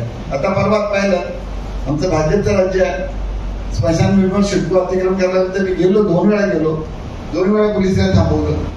कुणी म्हणणार आहे अरे आपलं सरकार आहे, सरकारकडे जाऊन काम करा. सरकारकडे म्हणतोय, सरकारची भूमिका चुकत नाही ना केंद्राची ना राज्याची. मोदी साहेब सांगत नाहीत का गावपर्यंत तुमचं गाव, फडणवीस साहेब सांगत नाहीत, पण अधिकारी वर्ग जो असतो ना कुठं तिथं इकडे गुंतलेले असतात, त्याच्यामध्ये ते करतात. तर ही भावना माझी चांगली आहे आणि साफ काम करायचं आपलं धोरण असल्या कारण मला वाटते त्याच्यात लोकांनी मला डिमांड दिला. एक चमत्कारी किंवा एक स्पेशल शक्ती असते ते का, म्हणजे जादुई शक्ती, त्या अनुषंगाने अशी काही ठराविक लोकांकडेच असते, म्हणून त्यांना एक आपण त्या अनुषंगाने म्हटलं. म्हणून तू बोलला त्यावर आहे, तो म्हणून तुझा ऐकतो नाही. पण एक गोष्ट नक्कीच की मला वाटतं मी याचे विशेष काही करतो असं आपला भाग नाही. म्हणजे जे काही काम करतोय ना आपला विषय काय करते. आता मी 2-4दा ऐकलं बोललो ना तुम्हाला, थोडीले भांडार धंद्याचा माल मिळतो आम्हाला 12वाई. म्हणजे आपल्याला देवानं दिलंय. माझ्याकडे काय होतं, मी जेव्हा शाळा शिकायला लागलो 18-20 वर्षात झालो त्यावेळेला काहीच नव्हतं, आणि मग आता इतकं सर्व मिळत चाललंय. म्हणून मी काय करतो, मी जाहीरपणाने सांगतो, मी माझ्या उत्पन्नातला 20-25% वाटा हा बाकीच्या चांगल्या कामाला तो वापरतो. सर्व वापरत नाही, इतक्या मी थोडा स्वार्थी आहेच. आपल्या पुढे काय नाही, कारण रामदासांनी सांगितलंय आधी संसार करावा नीट का, आहे ना. त्याच्यामुळे आपल्याला थोडस आपलं सांभाळून मी करतो, पण अप्परपोट्या नाही. ज्याला अप्परपोट्या म्हणतात ना, तर तसंही नाही. अप्परपोटे येईल ते टाकलं पोटात घेतलं लोकांकडनं आपलं वाढवून चाललंय, त्याचा शेवटी काही फायदा होणार नाही. हे तत्वज्ञान जे आहे त्या म्हणूनच परवा आता हे 3 दिवस आपल्या कीर्तन महोत्सव ठेवलाय. बरोबर आहे ना, त्यांना म्हटलं बघा कीर्तन महोत्सव म्हणजे काय, अध्यात्म साधू संतांचा जो उद्देश आहे. आणि माझा सब्जेक्ट असा होता मी येणार म्हणजे प्राचीन संत वाङ्मयाचा इतिहास. माझा विषय काय होता, प्राचीन संत वाङ्मयाचा इतिहास. म्हणजे ज्ञानेश्वर, तुकाराम, एकनाथ यांनी जे काही सांगितलेलं आहे ते तत्वज्ञान ते माझ्या हृदयात आतमध्ये गेले. वरती नुसतं वाचन केलं, परीक्षा इतक्या पुरतं नाही, ते माझ्यात झालेले संस्कार आहेत आईवडिलांचे ह्याच्यातून, तर ते गेलेलं आहे. त्याच्यामुळं मला सगळ्या लोकांनी सांभाळून घेतलं. खरंच मी देवाचा आभारी आहे. साहेब, आपण आता सध्या आपण बरेच जणांचे राजकारणात किंवा समाजकारणात गुरु म्हणून मानले जातात. आपल्या जीवनामध्ये आपल्या आईने आपल्याला कौल दिला की बाबा नोकरीवर पेक्षा व्यवसायात जा. आईच्या नंतर पश्चात आपला राजकीय सामाजिक क्षेत्रातला गुरु आपला कोण आहे, हा पहिला प्रश्न. आणि दुसरा प्रश्न असा आहे की नावागाडी ते दिल्ली असा संघर्षमय प्रवास आपल्या जीवनात झालेला आहे. याच्यामध्ये आपल्या सामाजिक, सांस्कृतिक, धार्मिक आणि राजकारणामध्ये कुठली अशी खंत वाटते की ही गोष्ट तेव्हा करायची राहून गेली, या अमृत महोत्सवाच्या निमित्तानं आतापर्यंत राहिली? एक गोष्ट अशी आहे की पहिली गोष्ट मला आईनं बायानंतर कौल दिला, दुसरा एक कौल मला मिळाला. जेव्हा मी खासदारकीला उभा राहिलो निवडणुकीला, खासदारकीला तर मला उभं करायला ठरलं. डिसेंबर एंडला साधारणतः दिल्ली पाटील आणि सांगितलं रामकृष्ण नाईक तुम्हाला तो भरावं लागेल. आणि मी ताबडतोब त्या पद्धतीनं पावलं टाकली. 1 जानेवारी नवीन वर्ष येतो. नवीन वर्षाच्या वेळी बॅनर लावले, नवीन वर्षाचे हार्दिक स्वागत, म्हणजे याप्रमाणे लावलं.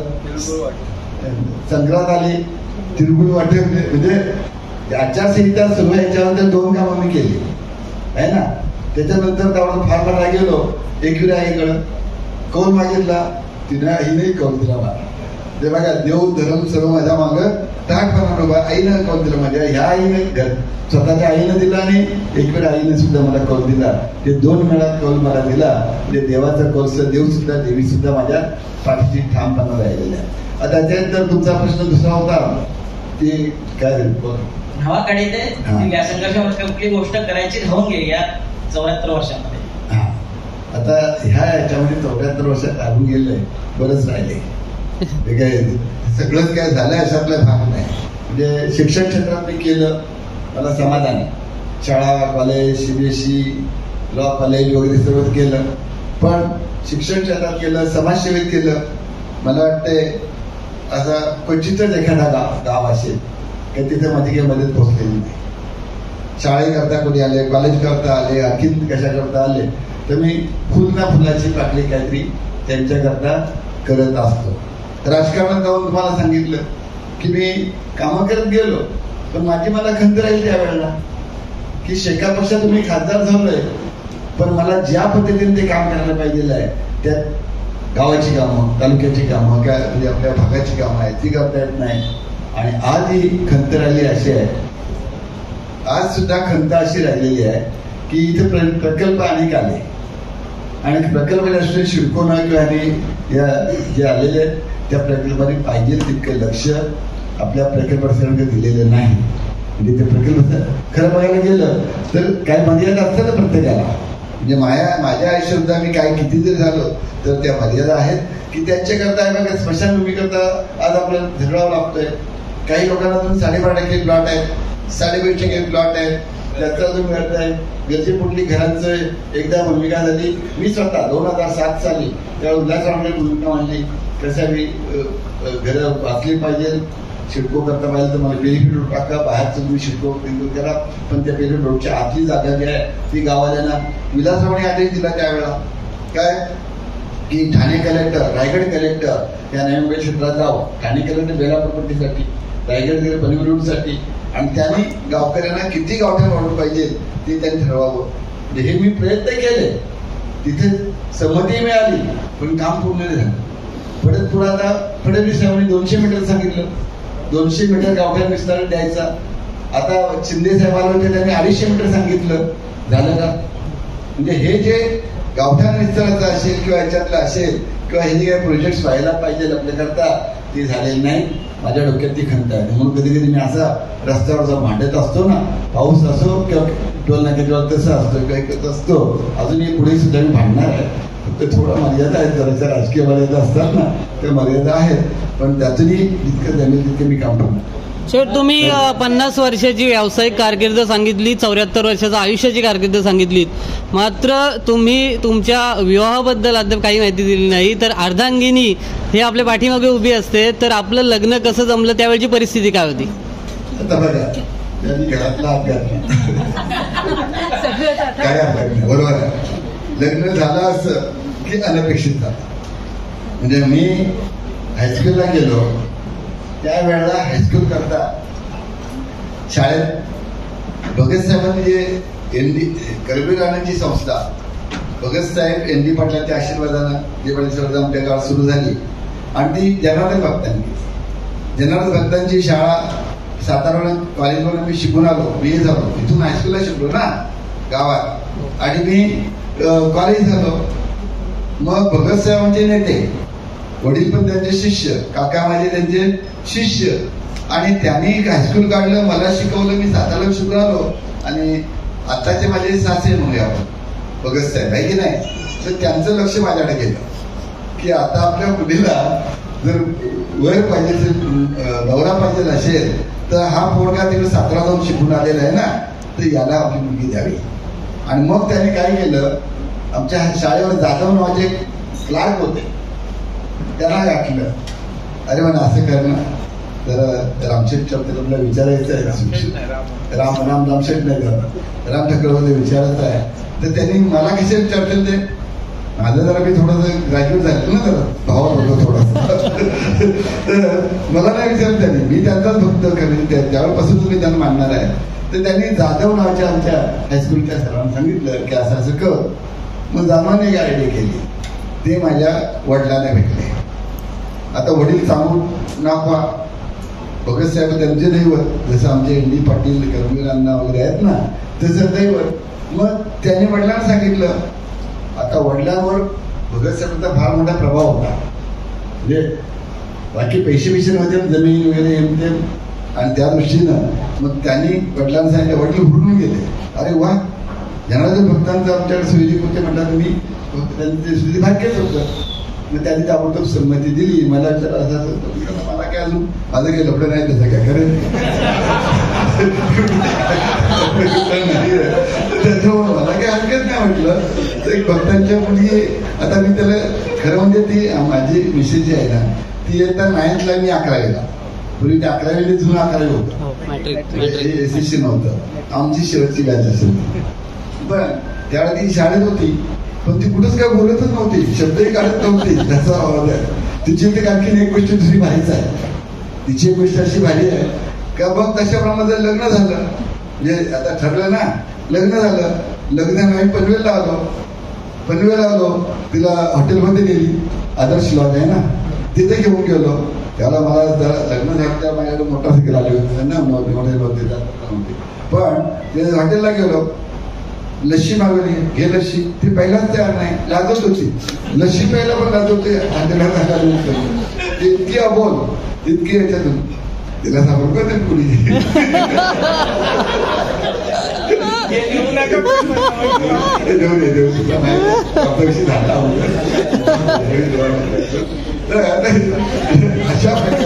अशा प्रकारची लाजावलं, म्हणजे एकदमच अबोल लाजावलं होती. इतर तशा हायस्कूलला सर्वच काय अशा लाजवलं असतं तसं भाग नाही, पण अशी ती होती. आणि त्या ह्याच्यातून मग पुढे गेल्यानंतर मीही काम केलं, भरपूर माझ्या नावानं झालं, माझ्या वडिलांच्या नावानं, आईच्या नावानं. मग माझ्या नावानं खासदार कामोठ्याला सुद्धा रेल शिक्षण संस्थेमध्ये लोकनेते रामशेठ ठाकूर सीबीएसई स्कूल झालं, लोकनेते रामशेठ ठाकूर स्टेट बोर्डाचं पण झालं. मगाशी झालं की शाळा कॉलेज, त्याच्याशिवाय हे पण आहेत आपलं संस्थालय. आणि मग मी केलं, आता म्हटलं ही पण भरपूर काम करते, घरात पण करते, आणि आता मी काय सह्या करत नाही अग्रीमेंटवर कशावर, ती तिलाच दिली, चेकवर सह्या करता ती का तिलाच दिल्या. तर त्याच्यामुळं तिच्या नावानं सुद्धा आम्ही उलवामध्ये सेक्टर 24ला एक सीबीएसई स्कूल काढलं, छानपैकी चांगली बिल्डिंग, 19 कोटीची बिल्डिंग आणली तिच्यासाठी. आता उद्याच 1 तारखेला तिच्या वाढदिवसानिमित्त मराठी मीडियम करता आम्ही भूमिपूजन करतोय, तिच्या हस्तेच करतोय. मी असणार उद्या वाढदिवस पण आहे, उद्या वाढदिवस करतोय. शिडकोकडे आम्ही एक वेगळा प्लॉट घेतला, 1,81,00,000 शिडकोला भरले, आणि तो 1200 मीटरचा 1281 प्लॉट घेतलाय. शकुंतला मराठी माध्यम सुरू करतोय, इंग्लिश मीडियम सीबीएसईत आहे, म्हणजे तिलाही वाटामध्ये थोडासा मी दिलंय. माझ्या नावावर सगळे होत असताना तेही केलंय. बस झालं का आम्ही सर्व केले.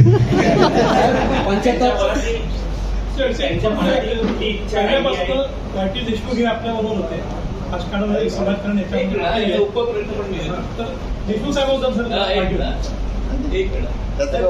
सर. मला बोल 50 वर्ष तुमच्या बरोबर बरेच सहकारी आहेत होते. मी पण त्याच्यामध्ये तुम्हाला मी पाठवलं वाईटी देशमुख, मला वाटतं 78 सालापासून तुमच्या बरोबर, 63 सालापासून 62 वर्ष झाली आम्ही बरोबर. आणि नंतर ते शेतामध्ये तुमची वेगळी टीम होती, तुम्ही म्हणायचे काय आता उल्लेख केला तर 4 जण 4-5 जण आम्ही गाडीत जायचो वगैरे. वाईटी 5वा होता, आम्ही 4 होतो, 5वा वाईटी होता पहिल्यापासून. मी नोकरीला होतो, जास्त वेळ मिळत नव्हता, हिंदुस्थान जेवढा होता. तर त्याच्यानंतर तुला परत पाणी गेलं 2004 नंतर हे कवंगडी थोडे वेगळे झाले आणि आता 20 वर्षांनी तुला काही थोडी कवंगडी तुझ्या मुद्द्याला काय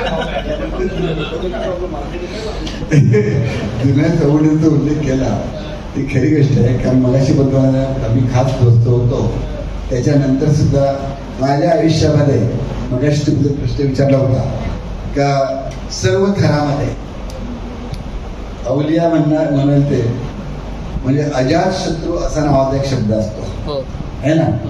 तो जरा चांगला वाटतो मला म्हणजे शत्रूचा शब्द आहे ना तो चांगला मला वाटतो. तर शत्रू काय असतील अगदी लाखात एखादा नाही म्हणत ते नाही अजून तुम्हाला पण माहिती असतील तर लाखात एखादा असेल साधारणतः. पण ते जरी असलं तुम्हाला लाखात एखादा जरी असला तरी माझी भूमिका राहिलेली आहे आपण नाही शत्रू ठेवायचा. माझी भूमिका तुम्हाला मी सांगतोय मागे एकदा मी कुठेतरी व्यक्त केली होती थोडीशी की आता आपली भारतात लोकशाही आहे. लोकशाहीमध्ये काय झालेलं आहे प्रत्येकाला जगायचा अधिकार आहे. प्राण्यांना पण आहे पक्ष्यांना पण आहे सगळ्यांना आहे ना. साप काय प्राणी आहे का पक्षी आहे काय नक्की. साप असतो ना. साप आला ना आपल्याला चावला तरी त्याला मारायचं नाही जीव घ्यायचा नाही ना आपल्याला. आता मला माहित आहे की सापालाही मारायचं नाही विंचवालाही मारायचं नाही मग आपण लाईटली घ्यायची त्याला आहे की नाही. मग काय करतं बघतोय अशी काय जोडी जमली तर आम्हाला तिथे काय घ्यावं लागतं का नक्की काय हे वेगळे होते का ते जैन तुला सांगते ना तर ती भूमिका. त्याच्यामुळे राजकारणात मी एका बाजूला गेलो काँग्रेसमध्ये नंतर भाजपमध्ये जैन मात्र शेकामशात राहिला. पण एक तुम्हाला सांगतो बघा आता ह्या वेळची गोष्ट आहे. ह्या वेळची म्हणजे हा जो पक्षप्रवेश झाला ना तुम्ही म्हणतात अपेक्षित जैन म्हणते तर नाव घेऊन तर त्या पक्षप्रवेशाच्या अगोदर 8 दिवस मला तो बोलला साहेब माझं चुकलं मी त्यावेळेला तुमचा निर्णय घ्यायला होता. म्हणजे आता त्याचं ह्या वर्षातलं 2025 मधलं हे वाक्य जैन म्हणतं की साहेब माझं चुकलं मी हे करत होता. तो जैन मात्र वेळ आला त्याच्यावर ते आता सगळं पुढून नको सांगायला ते तिघे लोक आले माझी चर्चा केली अशी म्हटलं काही हरकत नाही. आणि मग मी प्रशांत ठाकूर आणि महेश बालदी नेमका मुंबईला येतो त्यांनी फोन केला की असं आहे तर आपण बसू. तर ठीक माझं मत आहे की काय हरकत नाही. आता आपण आपलं वाढत असेल एकी होत असेल तर अधिक चांगलं आहे. ते पण दुसऱ्या असेल चालेल म्हणता तुम्ही पुढं. म्हणजे आता मी काय आता मी करता स्वतः घातलं मी नाही राहिलो ना आता राजकारणातल्या घातला तर त्या मी त्याच्यापेक्षा टाकला त्यांनी सांगितलं. आणि याच्या अगोदर जरी 2004 पासून 2025 पर्यंत आम्ही वेगळे जरी असलो तरी माझं जो अजातशत्रुत्व यासाठी म्हणता येईल की आम्ही सुरुवातीला उद्योगधंद्यात असताना कॉम्पिटिशन येते ना. उद्योगधंद्यात कॉम्पिटिशन येते. तोही कॉम्प्युटर मी कॉन्ट्रॅक्टर एकाच वेळा निर्माण झाले. एकाच वेळा आम्ही ठिकाणी कामं घेतली. पहिली सुरुवातीला तिथून होती. पण प्रत्येक वेळेला आम्ही हे काम तू भर मी नाही भरत मी भरतो तू नको. म्हणजे धंद्यामध्ये कॉम्पिटिशन किंवा शत्रुत्व किंवा हे न ठेव स्पर्धा न ठेवताना आम्ही एकमेकांना समजून राहिलो. राजकारणात वेगळे राहिलो पण ह्याच्या बाबतीत नाही. अगदी ह्याच्या अगोदर सिंगापूर पोर्टचं आम्ही काम घेतलं साधारणतः 16-17 साली 2016-17 म्हणजे आता 9-10 वर्ष झाली ना. त्याला पार्टनर होतं माझ्याकडे. त्याच्यानंतर 3-4 काम अशी झाली. LNTचं काम घेतलं ब्रिजचं आमच्या पार्टनर होता. आम्ही इथं कोल्हापूरला काम घेतलं. आताही काम चाललंय 700-800 कोटी 400 त्याचं 400 माझं आमचं पार्टनर आहे. म्हणजे अशा पद्धतीने बऱ्याच ठिकाणी आम्ही राजकारणात वेगळे झालो पण बिझनेसमध्ये मात्र एक राहिलो. कारण दृष्टिकोन तोच ठेवला की मराठ्यांवर भांडणं करतो आपापसामध्ये आणि मराठा आणि मराठी माणूस मराठी नको तर त्याच्यातून त्यावेळेला आपण एकमेकांचे पायने ओढायचे. त्यावेळेला आम्हाला हे कॉम्प्लिट करायला लागल्या.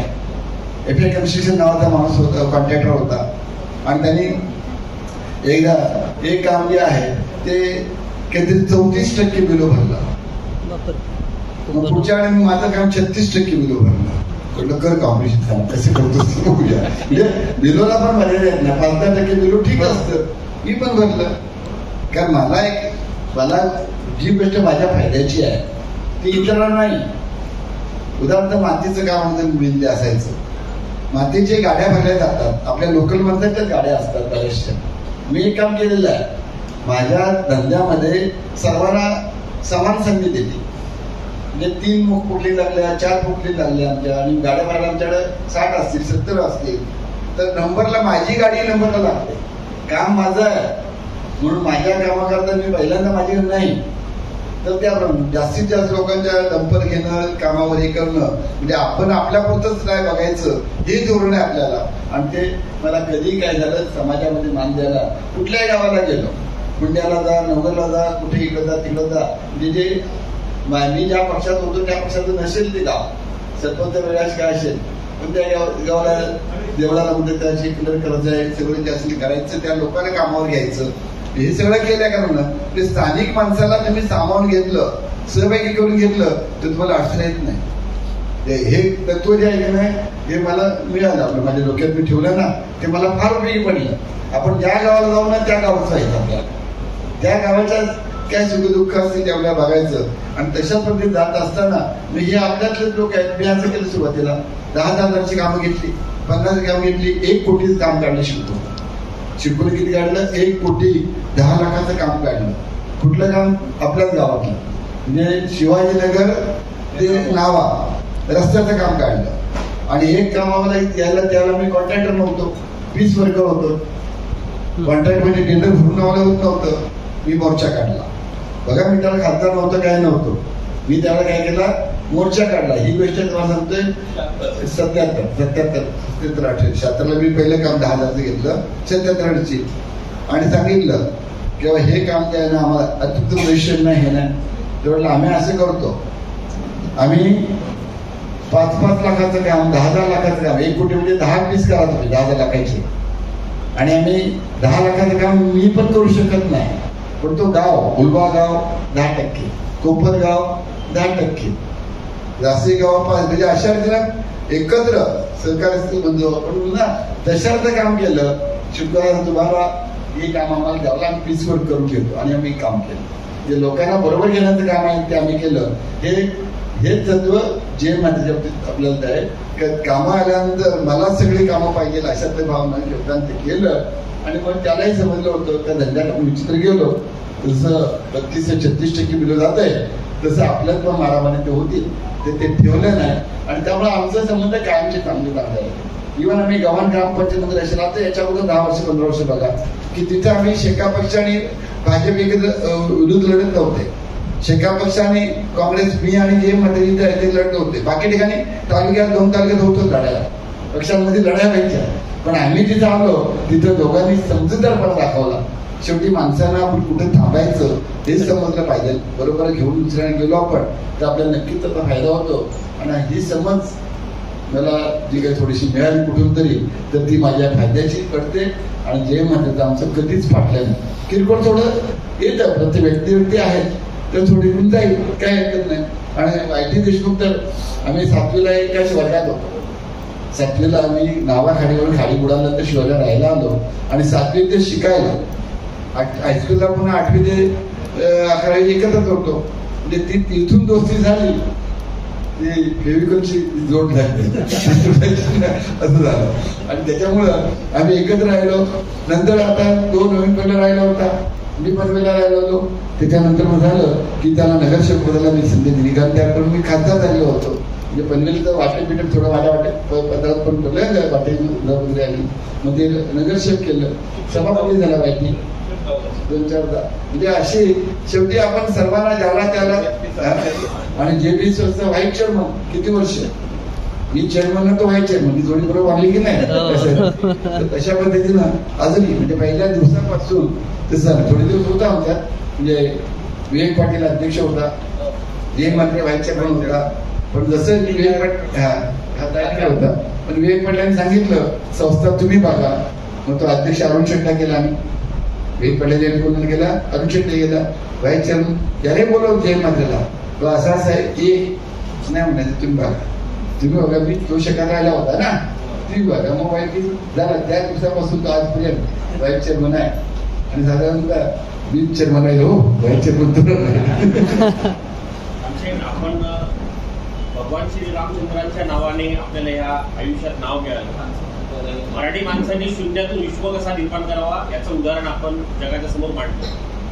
या व्यासपीठावरून आपण नेहमी जे काय प्रबोधन केलं, जे काय संदेश दिलं, ते नेहमी लोकांच्या जीवनामध्ये प्रेरणादायी ठरलं. मराठी माणसांनी आपल्या विश्वाच्या, आपल्या विकासाच्या मुद्द्याने आपण जेव्हा सर्वश्रेष्ठ होतो तेव्हा सगळ्यांना घेऊन कसं चालावं, कसा हा महाराष्ट्र घडावा, कसा मराठी संस्कृतीचा आपला हा कसा जगावर उमटवा, यासाठी आपल्या शब्दातून कसं भावना व्यक्त करायचं, हा फार मोठा प्रश्न आहे की मराठी माणूस म्हणजे खेकडासारख्या अशा वृत्तीतून ओळखला जातो. म्हणून आपण त्यातून संदेश घ्या. एक बघा, आता मी मगाशी तुम्हाला बोललो की माझी जी जमिनीमध्ये देऊळ बांधायचं आहे. आमच्या गावांगावामध्ये रामाचं देऊळ आहे, पण ते लहानसं आहे. 1-3-4 गुंठ्यामध्ये आहे, 5 गुंठे पण नाही आहे. मग 14 गुंठ्यामध्ये मला वाटते माझ्या डोक्यात तेच आहे, जर जागा मिळाली तर श्रीरामाचा सुंदर असं ज्या वेळेला अयोध्येत म्हणजे रामाचं देऊळ बनवायचं झालं उद्घाटन, त्यावेळेला मी आवर्जून गेलो होतो. 1 कोटी रुपये पहिली देणगी श्रीरामाच्या मंदिराकरता अयोध्येतल्या. त्यावेळेला इथं काहीतरी देणगी गोळाचा प्रश्न आला तर पहिल्यांदा 1 कोटी देणगी दिली. लोकांना फार परवडणारी 1 कोटी देणगी असं. तर म्हटलं मला काय, मला माझ्याकडे जे आहे त्यातला मी ठरल्याप्रमाणे 20-25% मला द्यायचं, त्यातून दिली होती. मला न्यायला विनोद तावडेंचा भाऊ स्वतः अमरावती घेऊन त्यातून तुम्ही तिथे या, तुमची राहायची व्यवस्था मी करतो. राहायची व्यवस्था त्यांनी केली होती, पण आम्ही तर नेहमीच असं आहे, रेटच्या मीटिंगला गेलो, कुठे गेलो त्यांनी केलेली व्यवस्थेत आम्ही राहत नाही. आम्ही हॉटेल करतो. इव्हन आता रेटची आमची वार्षिक मीटिंग असते आणि 9 मेला तर 8 तारखेला बरेचसे लोक जातात. एवढ्या 15 रूम्स मी घेतले होते. आता मला एकट्याला 15 रुपये पैसे लागतात, पण जे इथले जातात ना सर्व, म्हणजे दशरथ बघितला असू दे, महेंद्र घरात अजून किती मोठा असला तरी त्याचा रूम असतो, ते अरुण शेट्टर म्हणत होते, तुमच्या जीवचंद्रच्या आमच्या याचा रूम असते, ते सगळ्यांच्या रूमची बुकिंग राम शेट्टी केलेली असते. म्हणजे मला काय वाटतं, माझ्याकडे आहे ना, आणि हे लोक आपले रेंजचे काम करतात ना, तर त्यांच्याकरता बुकिंग सगळं जेवण केवण मिळायचं सगळं ते तिथं गाव बाहेर गेलं की खिच्यात दुसऱ्या शक्यतो अडकून देतो. कधी ते एखादा माणूस मुद्दाम नाही मी तिथे चहाचे पैसे कोणता असेल पण तसं करत नाही.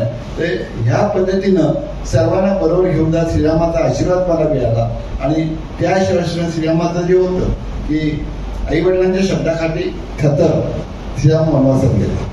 आई वडिलांच्या नव्हताच खरं, म्हणजे आईच्या असं कैकेयीच्या काय, तर त्या तो वनवासात गेला आणि वडिलांनी कैकेयीला दिलेला शब्द जो आहे तो पाळला.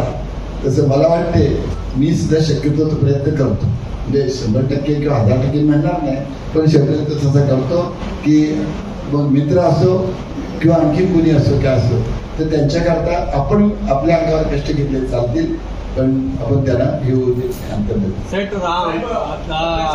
देवावर श्रद्धा आणि माणसात देव बघण्याचं तुमचं हे नेतृत्व आणि अमृत महोत्सवी कीर्तन महोत्सवाचं आयोजन पाहता वारकरी संप्रदायाकडं आपल्याकडं खूप अपेक्षेनं पाहत असतो. अखंड हरिनाम सप्ताहाला आपल्याकडून वेळोवेळी मदत असते आणि आजच्या ह्या अमृत महोत्सवी कीर्तन महोत्सवी प्रसंगी वारकऱ्यांची एक रायगडमध्ये वारकरी भवन होण्याची अपेक्षा आहे. याकडे आपण त्या अमृत महोत्सवी दृष्टीनं आणि या वाढदिवसाच्या प्रसंगानं आपण कशा प्रकारचं वारकऱ्यांचं समाधान बघा. हे वारकरी जे आहेत हे वारकरी पंढरपूरचे वारकरी त्यांच्याकडे मदत अगोदर केलेली आहे. त्यांची धर्मशाळा वगैरे आहे ना, त्याच्याकरता इथं देहूवाडा आळंदीचे जे वारकरी आहेत त्यांच्याकडे मदत केलेली आहे. ज्या ज्या वेळा वारकरी या आषाढी असेल, कार्तिकी असेल किंवा याच्यातून जातात त्यावेळेला जवळजवळ ज्या पनवेलवरून ज्या दिंड्या जातात त्यातले 90% पेक्षा जास्त वारकरी दिंड्या मानल्या येतात दरवर्षी. एकदा दोनदाच नाही, गेली 15-20 वर्ष विचार त्या लोकांना, आणि कुणी आलेला विनमुख माणूस जात नाही. 5,000, 10,000, 20,000 म्हणजे अशा पद्धतीनं देवळा करतात म्हणजे मोठ्या देणगी असतात. 2 लाख, 5 लाख, 10 लाख अशा प्रकारचे असतात. आणि अजूनही त्यांनी वारकऱ्यांनी ठरवलं की तिथं काही करायचं असेल तर लाखात सोडून द्या, कोट्यात मदत करायची. तर ते प्रपोजल व्हायला झालं तर लाखात सोडून द्या, कोटीत सुद्धा मदत करायची म्हणजे इच्छा आहे. पण आतापर्यंत जे काय आले ते देऊळ बांधतोय, हे करतोय, ते करतोय, ते लाखापर्यंत 5 लाखाच्या आतपर्यंत साधारण आले. मोठे काही जास्त वगैरे आलेले नाही, पण असं जर काही घेतलं तर आपण ते देशातली राजकीय परिस्थिती पाहता काळातील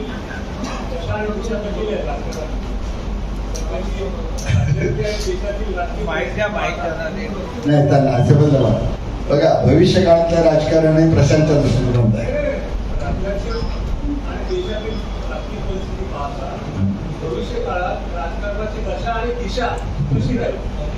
एक गोष्ट अशी आहे, हे दिशा जो तो पक्ष ठरवतोय, भाजपची ठरवते, काँग्रेस ठरवते, इतर पक्ष ठरवतात. आणि दशा जी म्हणतात ती दशा लोक पब्लिकची होते. ते तशी बघायला गेलं तर ती होत चालते. यात एखाद्या पक्षाला एकदम वरती नेऊन ठेवता येणार नाही आणि एखाद्याला एकदम शिव्या देऊन चालणार नाही. पण त्यातल्या त्या शेवटी उडीदामध्ये काळे गोरे निवडायचं ना, उडीदामध्ये असं असतं नाही काय ते म्हणतात ते तसं. तर भाजप हा पक्ष चांगला वाटतोय.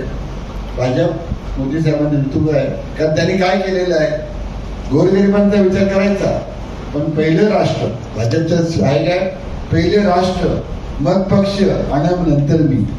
घोषवाक्य द्यायचं भाजपचं घोषवाक्य आहे, पहिले राष्ट्र, देशाकरता पहिल्यांदा मी झिजला, देशाकरता मी पहिल्यांदा बघणार, मग ते करत असताना पक्ष आणि शेवट. मला वाटते प्रशांत ठाकूर सुद्धा, तर तुम्ही प्रशांत नाव नाही घेतलात, पण प्रशांत त्या भावनेच वागतोय. त्याच्या फॅमिली करता तो वेळ देत नाही, त्याच्या घराकरता तो वेळ देत नाही, पण पक्षकरता राहत जातोय. आणि पक्ष जो आहे तो देश विकासाच्या दृष्टीनं कार्यक्रम ठेवतोय. ते त्या कार्यक्रमात अगदी हिरीनं झोपून देऊन काम करतोय. मला त्यामुळे समाधान आहे. त्यांनी थोडस स्वतःकडच्या तब्येतीकडे लक्ष द्यावं, थोडं हे ते करावं मलाही वाटतं. पण आता काही जरी झालं तर आज आपल्याला वाटतं हे झालं सगळं, ते झालं सगळं, हे नाही झालं, ते नाही झालं, ही खरी गोष्ट आहे. ज्या आपल्या अपेक्षा आहेत त्या अपेक्षेपेक्षा 50% तरी अपेक्षा पूर्ण होतात की नाही मला समजत नाही. बरे भाजप सत्तेवर असला तरी पण ज्या काय होतात त्या भाजपच्या नेतृत्वाखाली चांगलं चाललंय. इतकं काम बाकीच्या होऊ शकत नाही. आज जगामध्ये दाखवून दिलं आपण की आम्ही घाबरत नाही, हे आपण दाखवून दिलं. एरवी बघा 1947ला भारत स्वतंत्र झाला, 2 राष्ट्र तयार झाली, पाकिस्तान वेगळं आणि भारत वेगळं हिंदुस्थानचं. मग त्यावेळेला काय ठरलं होतं, आपले लोक ज्या वेळेला पाकिस्तानात जे होते त्यांना इकडं कापून पाठवले, रेल्वे गाड्या भरून पाठवल्या. आणि आपण मात्र ती भूमिका घेतलेली नाही.